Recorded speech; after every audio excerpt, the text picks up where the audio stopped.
स्वागत है आप सभी का स्टडी साइंस 93 पे। और आज हाई स्कूल का दूसरा चैप्टर शुरू होने वाला है। दूसरा चैप्टर कौन सा है? Acid, base and salt. आज वही शुरू होने वाला है। पहला चैप्टर, उसका एक एक टॉपिक मैंने बता दिया है अच्छे तरीके से।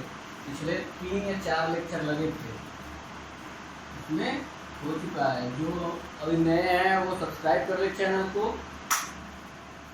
चैनल को सब्सक्राइब कर लें, लाइक कर दें अगर वीडियो अच्छा लगे, और शेयर करते रहें, क्योंकि आजकल सब लोग घर पे ही बैठे हैं, इसी बहाने पढ़ लेंगे।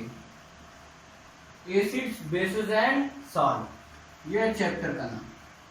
तो शुरू करते हैं हम लोग एसिड से। क्या होता है एसिड या फिर क्या होता है बेस? सबसे पहले अगर किसी से भी पूछा जाए कि स्वाद के आधार पर चख करके आप बता सकते हैं कि एसिड क्या है, बेस क्या है, तो सबको लगभग पता होगा कि एसिड जो होते हैं वो स्वाद में कैसे होते हैं, खट्टे होते हैं, सब लोग जानते हैं। बेस वो कैसे होते हैं, कड़वे लगते हैं। एग्जाम्पल बताने की जरूरत है नहीं, बहुत से जितने भी खट्टे पदार्थ हैं वो सब क्या है, एसिड है। तो बेस में क्या है, जैसे बेकिंग सोडा हो गया, ये क्या है, कड़वा लगता है, तो जो भी कड़वे लगते हैं ये सब क्या है, बेस है। ये तो स्वाद के आधार पर हो गया डेफिनेशन। कक्षा 6 में पढ़ते हैं ये एसिड बेस के बारे में। अब उससे थोड़ा सा ऊपर चलते हैं, हाई स्कूल लेवल तक चलते हैं। पहला डिफिनेशन स्वाद के आधार पे हमने कर दिया। दूसरा डिफिनेशन आते हैं। दूसरा आर्हेनियस ने जो दिया हुआ है डिफिनेशन, आर्हेनियस थ्योरी।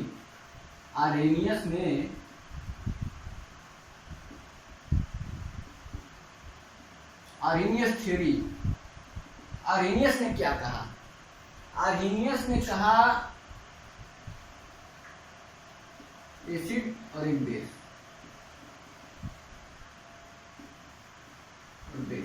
आर्हेनियस ने कहा था, ध्यान से सुनिएगा, आर्हेनियस ने दो substance which gives hydrogen and in aqueous solution. Aqueous solution याद रखिएगा, एक्वस सॉल्यूशन में क्या देते हैं ये, H+ gives H+, hydrogen ion H+, किसमें देते हैं, एक्वस सॉल्यूशन में। एक्वस सॉल्यूशन में जो भी होंगे एसिड वो क्या होंगे, H+ देंगे। किसमें देंगे, जलीय विलयन में। अगर जलीय विलयन में H+ दे रहा है तो वो क्या है, एसिड है। बेस क्या है, बेस में ये देते हैं OH- आयन, हाइड्रोक्साइड आयन देते हैं। क्या देते हैं, गिव्स OH- आयन, किसमें, ये भी एक्वस सॉल्यूशन में। एक्वस सॉल्यूशन में दो substances which gives hydroxide ion in aqueous solution are called bases. ये तो हो गया एसिड बेस। किसके आधार पे, आर्हेनियस के आधार पे। याद रखिएगा, रट लीजिए। आर्हेनियस ने किसमें कहा था, एक्वस सॉल्यूशन के लिए कहा था। ये जो लाइन है, ये जो वर्ड है एक्वस सॉल्यूशन, जलीय विलयन, इसको याद रखिएगा।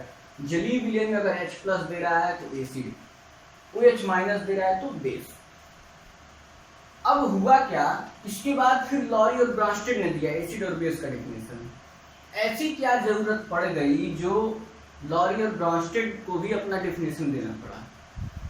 सबसे पहले क्या है, सबसे पहले डिफिनेशन क्या आया था, स्वाद के आधार पे। तो ऐसा क्या जरूरत पड़ गया कि स्वाद के आधार को छोड़ करके एक और डिफिनेशन देना पड़ा, जिसे आर्हेनियस ने दिया। कुछ उसमें फॉल्ट आया होगा, कुछ कमी आई होगी। सारे एसिड सारे बेस को तो चेक करके नहीं बता सकते हैं। अभी कोई HCl रखा हुआ है या फिर एकदम H2SO4 कंसंट्रेट है, धुआं निकल रहा है, कोई कह दे कि, या फिर दो सोल्यूशन ऐसे हम जानते नहीं कौन सा सोल्यूशन है, 2 बीकर में सोल्यूशन रख दिया गया, कोई करे थोड़ा चख के बताओ एसिड है या बेस है, आप चखने जाएंगे? नहीं जाएंगे, कतई नहीं जाएंगे उसको चखने की, देखें एसिड है या बेस है। इतना कोई नहीं है पागल कि जो भी सामने रखा हो उसी को चख लिया जाए। पता नहीं क्या है वो, पता चले कंसंट्रेट H2SO4 है, चखने जाए बस नीचे से ये निकल आए पूरा लेकर के, ये त्वचा वचा सब लेकर निकल आए। इतना ज्यादा कंसंट्रेट होता है H2SO4। या फिर बहुत से होते हैं ऐसे एसिड होते हैं, बहुत से इधर हाथ से ऊपर से एक बूंद गिराए तो वो एक बूंद इतना ये ले करके निकल करके नीचे आ जाता है। ऐसे ऐसे एसिड है, इतने स्ट्रॉन्ग एसिड है। ये तो आर्हेनियस ने स्वाद नहीं बता पाते थे, स्वाद के आधार पे सब कुछ नहीं बता पाते थे, तो फिर आर्हेनियस ने अपना थियरी दिया एक्वस सॉल्यूशन में। उसके बाद हुआ क्या कि इनकी थियरी फेल कर गई। फेल कब कर गई? इन्होंने बताया एक्वस सॉल्यूशन में H+ देंगे, OH- देंगे, लेकिन कुछ ऐसे भी बेस थे, कुछ ऐसे एसिड थे जो एक्वस सॉल्यूशन में नहीं थे। एक्वस सॉल्यूशन में, या फिर ऐसे भी तो कुछ सॉलिड होते हैं जो घुलते ही नहीं। अब जो घुलेंगे ही नहीं जल में, एक्वस सॉल्यूशन जिनका बनेगा ही नहीं, वो H+ या OH- कहाँ से देंगे? नहीं देंगे। तो ऐसे पदार्थ के लिए, ऐसे सब्सटेंस के लिए हमें दूसरा डेफिनेशन कुछ देना पड़ा। और दूसरा जो डेफिनेशन दिया वो दिया लॉरी और ब्रांस्टेड ने, या फिर कहा जाए ब्रांस्टेड और लॉरी ने। एक कॉपी और एक पेन लेकर के बैठिए, ये मैं जो डेफिनेशन बता रहा हूँ एसिड बेस का, इसको लिखिए, और आसान है, मुझे लगता है अभी याद भी हो जाएगा, और ये हमेशा के लिए हो जाएगा। केवल हाई स्कूल नहीं, इंटर, BSc, ये सब में एसिड बेस जब भी आएगा, इससे ज़्यादा डेफिनेशन और किसी चीज़ की नहीं है। एसिड बेस में इससे ज़्यादा डेफिनेशन ना तो इंटर में है, न तो BSc में है, और हाई स्कूल में। इतना आसान डेफिनेशन है, मैं यही बता दे रहा हूँ। ब्रांस्टेड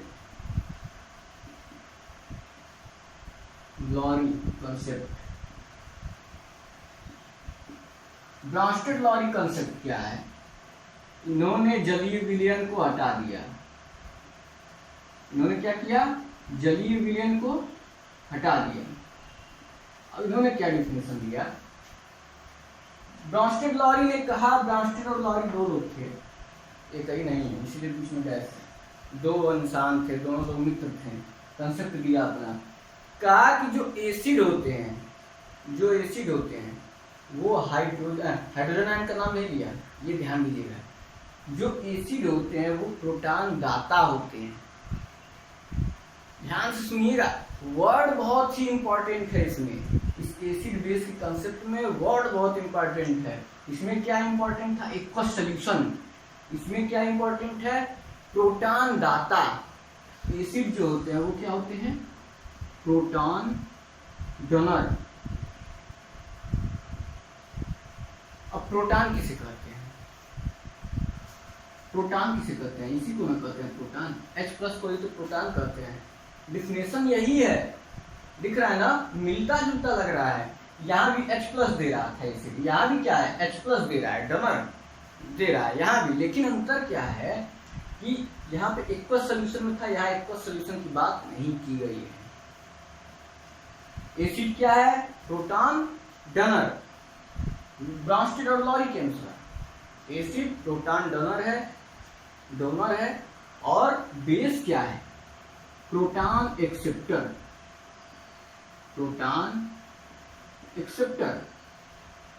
ये प्रोटॉन को H+ को ले लेता है, ये बेस है।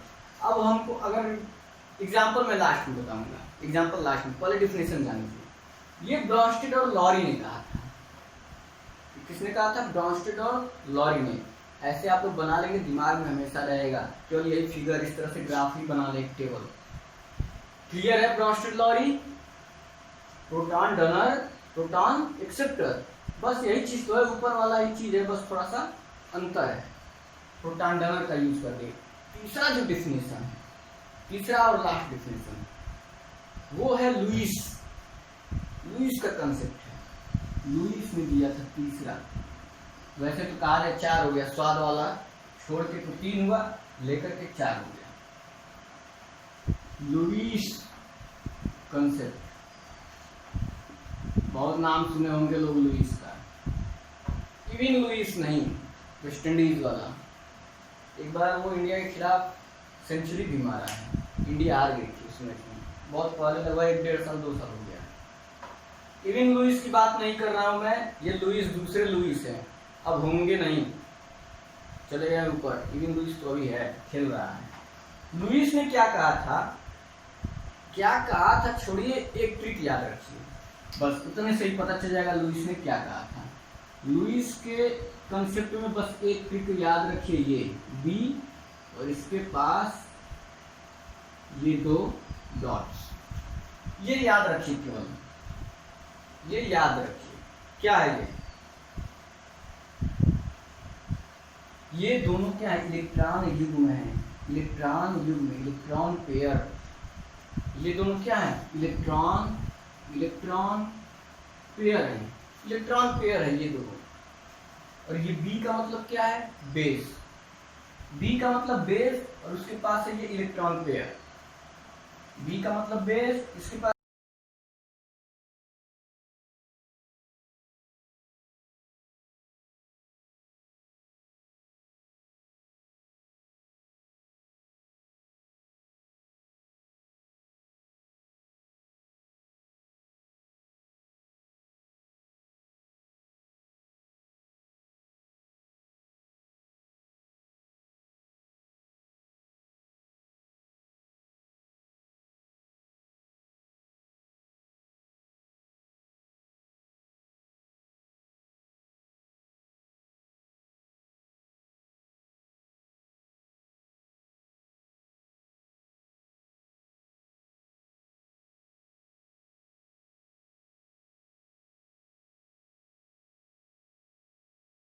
क्या होता है, इलेक्ट्रॉन पेयर डोनर होता है। ध्यान दीजिएगा, बेस इलेक्ट्रॉन पेयर डोनर होता है, मतलब इलेक्ट्रॉन युग्म दाता होता है बेस।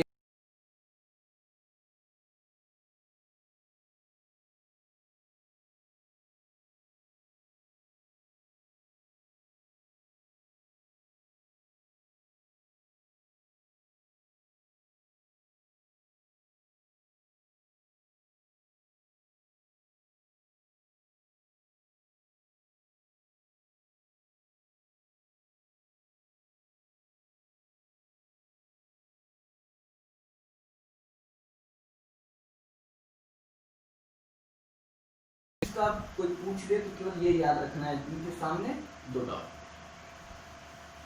तो हम जान गए आर्हेनियस थ्योरी क्या होता है, ब्रांस्टेड लॉरी कॉन्सेप्ट क्या होता है और लुईस कॉन्सेप्ट क्या होता है। आर्हेनियस थ्योरी में अब चलते हैं फिर से एक बार। डिफिनेशन तो क्लियर हो गया, डिफिनेशन में कोई दिक्कत नहीं है। अब थोड़ा एग्जांपल देख लेते हैं, केवल एसिड बेस पढ़ते ही चले गए। कुछ एसिड के नाम भी तो जान ले, कुछ बेस के नाम जान ले, कुछ एसिड के नाम जान लीजिए पहले। याद है नाम सबको, चलिए बोलते रहिए। एसिड, एक तो HCl हो गया, HNO3 हो गया और H2SO4 हो गया, ज्यादा नाम नहीं हम। और एक और लिख लेते हैं, CH3 वीक एसिड है ये, CH3COOH। Hydrochloric acid, nitric acid, sulphuric acid, acetic acid. इसी को कहते हैं सिरके का अम्ल, जो हम लोग सिरका खाते हैं ना, CH3COOH वही होता है। जापान में तो इसी तरह लोग CH3COOH ही लेते हैं। क्या होता है, बस वो डाइल्यूट होता है, CH3COOH, इसी को बोलते हैं सिरके का अम्ल। कुछ बेस भी देख लेते हैं। बेस कौन कौन सा देख लिया जाए। NaOH ले ले सबसे पहला, KOH, और क्या ले लिया जाए, NH4OH ले लिया जाए, ammonium hydroxide, sodium hydroxide, potassium hydroxide. अब देखिए कोई भी एसिड लेते हैं, एसिड HCl, आर्हेनियस के अनुसार एसिड ले रहे हैं, एसिड HCl है ना, कह रहा है कि एसिड जो होता है ये जल में, जलीय विलयन में क्या कर रहा है, गिव्स H+। सही बात है। अगर इसको हम घोल दें जल में, कोई वाटर लें, उसमें जल एसिड डाल दें, एसिड डाल दें तो क्या होगा, ये टूट जाएगा H+ में और Cl- में टूट जाएगा। H+ और Cl- में टूट जाएगा एसिड। कोई भी एसिड ले लेते हैं। उसके बाद से ले लें हम कौन सा, H2SO4। एक और एसिड देखते हैं, जल में घोलते हैं, देखते हैं क्या होता है। H2SO4 ये कैसे, H2SO4 जो है, H2SO4 किस में टूटेगा, H+ में टूटेगा। एसिड है तो H+ देगा ही देगा, तो ये टूटेगा इस तरह से, 2 हाइड्रोजन आयन देगा और क्या हो जाएगा, SO4 2-, SO4 2 माइनस में टूट जाएगा, ये टूट जाएगा। मतलब क्या है कि एसिड जो है उसको हम जब घोल रहे हैं, पानी में डाल रहे हैं, या फिर इसका जो जलीय विलयन है वो किसमें टूट रहा है, H+ और OH- में टूट जा रहा है। ये तो हो गया आर्हेनियस का, जैसे एसिड हो गया। बेस में क्या होता है, एसिड समझ में आया? एग्जाम्पल HCl ले लें, H2SO4 ले लें, या HNO3 ले लेंगे तो किसमें टूटेगा, HNO3 किसमें टूटेगा? नीचे कमेंट आप लोग कमेंट में लिखिए कौन कौन सा आयन बनेगा टूट करके, HNO3।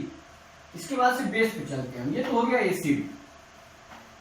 बेस कैसे टूटता है, बेस कौन सा ले लेते हैं, NaOH ले लें। पहला बेस NaOH, इसको अगर हम घोल दें किसी भी जल में, NaOH कोई देखा है लैब में? अगर नहीं देखे तो देखेंगे आप लोग।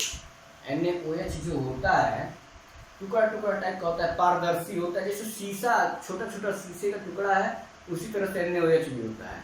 उसको घोला जाता है तो NaOH जो है वो कैसे टूटेगा, वो टूटेगा Na+ और OH- में। अब देखिए टूटेगा। एक और हम ले लेते हैं, पहले एक और ले लेते हैं फिर समझाते हैं। NH4OH, ये क्या है, जलीय विलयन इसका किसमें टूटा रहता है, NH4+ में और OH- में।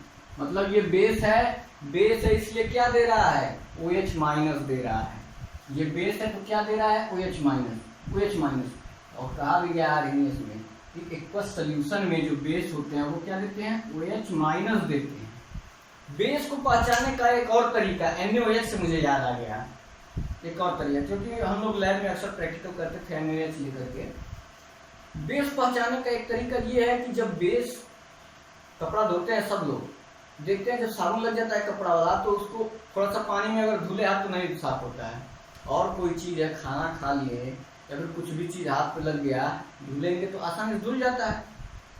लेकिन साबुन जो होता है वो नहाने वाला साबुन नहीं, नहाने वाला भी साबुन बेस ही होता है, लेकिन उससे ज्यादा बेसिक कौन होता है, उससे भी ज्यादा बेसिसिटी होती है जो कपड़ा साफ करने वाला साबुन है। और आप लोग देखते होंगे कि जब साबुन वो कपड़ा वाला लगता है हाथ पे तो एक बार पानी गिराने से साफ नहीं होता है, उसके बाद भी चिकनाहट हाथ में बनी रहती है, उसको थोड़ा अच्छे तरीके से धुलना पड़ता है हाथ को। तो मतलब हम कह सकते हैं जो बेस होता है वो चिकनाहट होता है उसमें।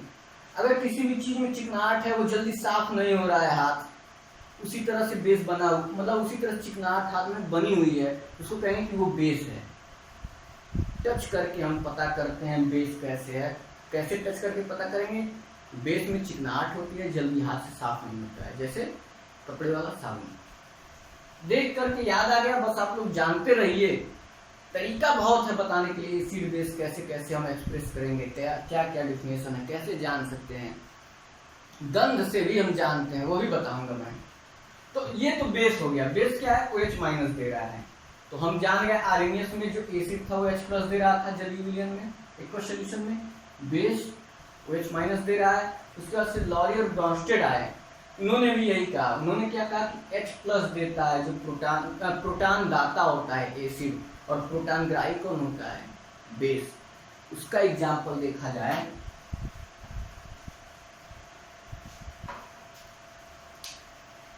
HCl। ये क्या है, HCl है, H2O से अभिक्रिया करेंगे तो ये क्या है, एसिड है। और एसिड है तो ये क्या काम करेगा, प्रोटॉन दाता का काम करेगा। प्रोटॉन कहाँ है इसमें, प्रोटॉन ये है।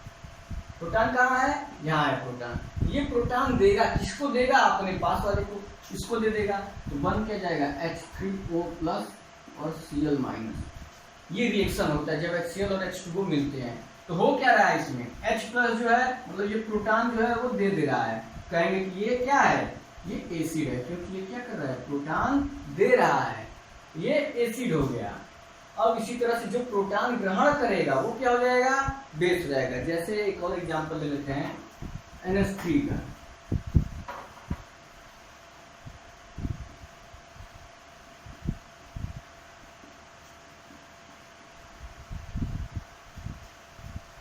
NH3 ले लेते हैं, H2O ही ले लेते हैं, बहुत से एग्जांपल है वैसे। ये क्या करेगा, NH3 बेस है, ये क्या करेगा, जो H2 है वहां से एक प्रोटॉन ले लेगा, प्रोटॉन ग्राही का काम करता है, ये क्या करता है, प्रोटॉन एक्सेप्टर का काम करता है, एक्सेप्ट करेगा, ये बेस प्रोटॉन एक्सेप्ट करेगा, बन जाता है NH4+ और बच के जाता है OH-। NH4+ बना, OH- बना, मतलब क्या हो रहा है कि ये प्रोटॉन क्या कर रहा है, NH3 एक्सेप्ट कर रहा है, इसको कहेंगे बेस है, ये एक्सेप्ट कर रहा है तो बेस है, यही अगर निकाल देता तो एसिड होता है। ये हो गया बेस का एग्जाम्पल, लॉरी-ब्रॉन्स्टेड का। ये तो खैर हो गया आर्हेनियस की थियरी, ब्रॉन्स्टेड लॉरी की थियरी, एग्जाम्पल हो गया एक दो, एसिड बेस के बारे में जान गए। अब बच क्या गया है इसमें, लिटमस पेपर के बारे में बताना है आप लोगों को, सूचक के बारे में। कुछ सूचक होते हैं जो बताते हैं कि ये एसिड है, ये बेस है। जैसे मान लीजिए हमारे पास 2 बीकर है, हमारे पास क्या, मान लीजिए आपके पास 2 बीकर है और मैंने दिया है आप लोगों को 2 बीकर, दोनों में लिक्विड है, दोनों में लिक्विड है, और मैं कह दूं कि इसको टेस्ट करके बताइए कौन सा एसिड है कौन सा बेस है। कैसे टेस्ट करेंगे आप, कैसे बताएंगे कि कौन सा एसिड है कौन सा बेस है? कोई तरीका है? तरीका क्या है, इंडिकेटर। वहां पे जब टेस्ट हम करेंगे कौन सा एसिड है कौन सा बेस है, तो वहां पे यूज करेंगे इंडिकेटर। इंडिकेटर वही बाइक वाला इंडिकेटर नहीं, काम तो बाइक के इंडिकेटर का भी वही है।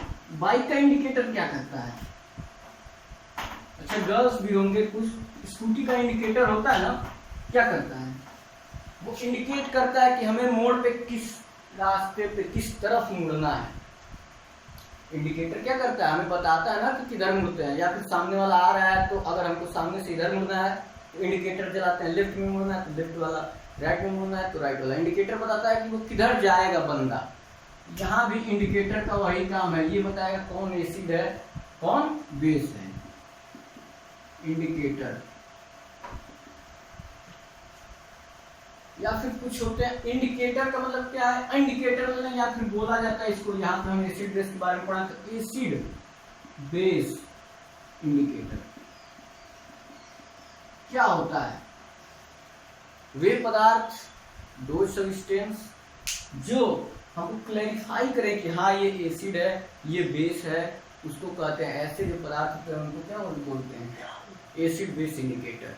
जो भी हमको बताते हैं एसिड और बेस के बारे में, कैसे बताएंगे, पहले तो इंडिकेटर जान लें कुछ। जैसे सबसे फेमस इंडिकेटर क्या है, लिटमस पेपर, लिटमस पेपर। उसके बाद से फिनोल्फ्थलीन,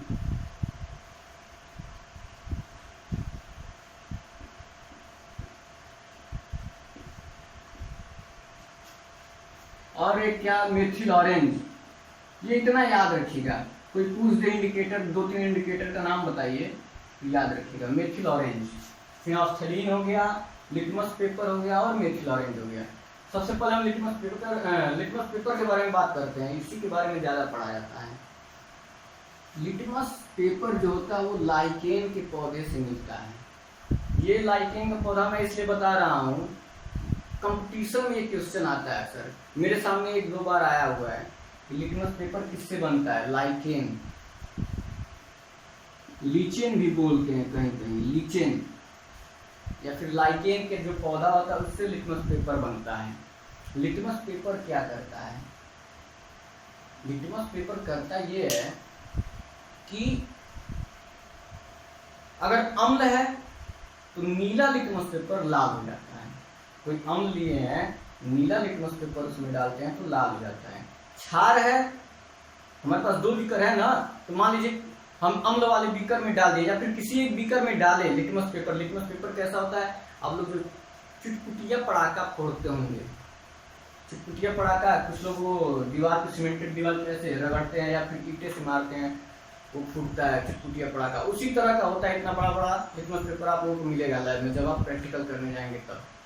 तो वो करते क्या है कि मान लीजिए लिटमस पेपर है और हमारे पास एक बीकर है, तो अगर हमारे पास नीला लिटमस पेपर है, हम बीकर में लेके गए और नीला लिटमस पेपर लाल हो जाए, लाल हो जाए जैसे चुटपुटिया का रंग आता है ना पटाखे वाला, वैसा लाल हो गया, तो हम कहेंगे कि ये क्या है, अम्ल है जो बीकर में है। अगर हमारे पास लाल लिटमस पेपर है उसको डालें और वो नीला हो जाए, नीला हो जाए, कहेंगे कि ये क्षार है। अब आप लोग कंफ्यूज जाएंगे कि ये कैसे रहते हैं कि लाल नीला नीला लाल। मैं एक ट्रिक बता रहा हूँ, याद रखेगा अनीला, अनीला, अनिल से भी याद रख सकते हैं, अनिल, ये अनीला, अनीला, ये ट्रिक है, कलर में कंफ्यूजन ना हो इसलिए। लिटमस पेपर के बारे में बता रहा हूँ, अनीला का मतलब कि जो अम्ल होता है वो नीले लिटमस को, नीले को किसमें कन्वर्ट करता है, लाल में। जो अम्ल होता है वो नीले लिटमस को लाल में कन्वर्ट कर देता है। याद रखिएगा अनीला शब्द याद रखिएगा, अनीला, अम्ल नीले को लाल कर देता है।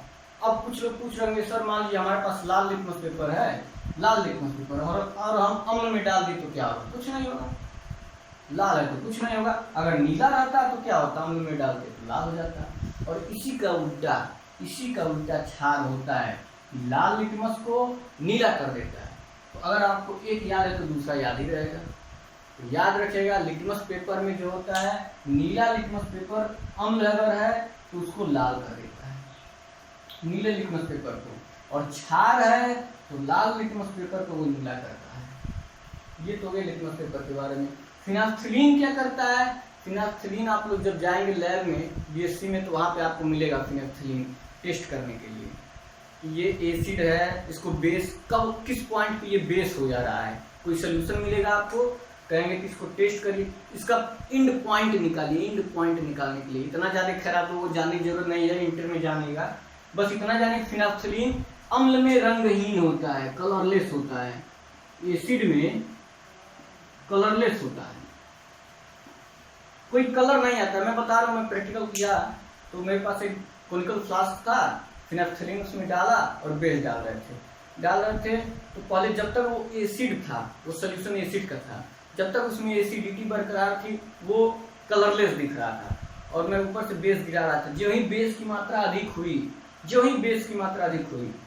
तो ही वो पिंक कलर का दिखने लगा। मैं चेक कर रहा था ऊपर से बेस गिरा के, और जो ही बेस की मात्रा अम्ल से अधिक हुई वो पिंक कलर का दिखने लगा। और जो ही पिंक कलर आया तो हम कहें कि वो पिंक कलर आ गया, इसका मतलब अब बेसिक हो गया वो जो सोल्यूशन है।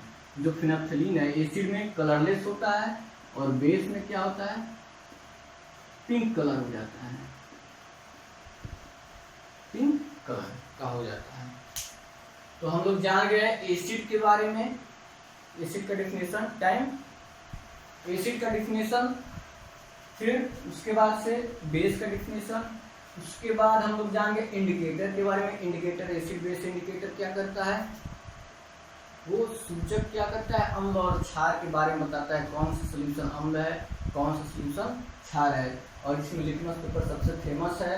लिटमस पेपर के बारे में अक्सर पूछा भी जाता है, तो मैं इसका ट्रिक भी बता दिया, अनीला मतलब अम्ल है, नीले को लाल कर देता है। और भी इंडिकेटर है, क्या नाम है, फिनाफ्थलीन है, मेथिल ऑरेंज है, मेथिल ऑरेंज। उसके बाद से हल्दी है, हल्दी भी इंडिकेटर का काम करता है। गुड़हल का जो फूल होता है वो भी इंडिकेटर का काम करता है। एसिड में कुछ और, बेस में कुछ और कलर होगा।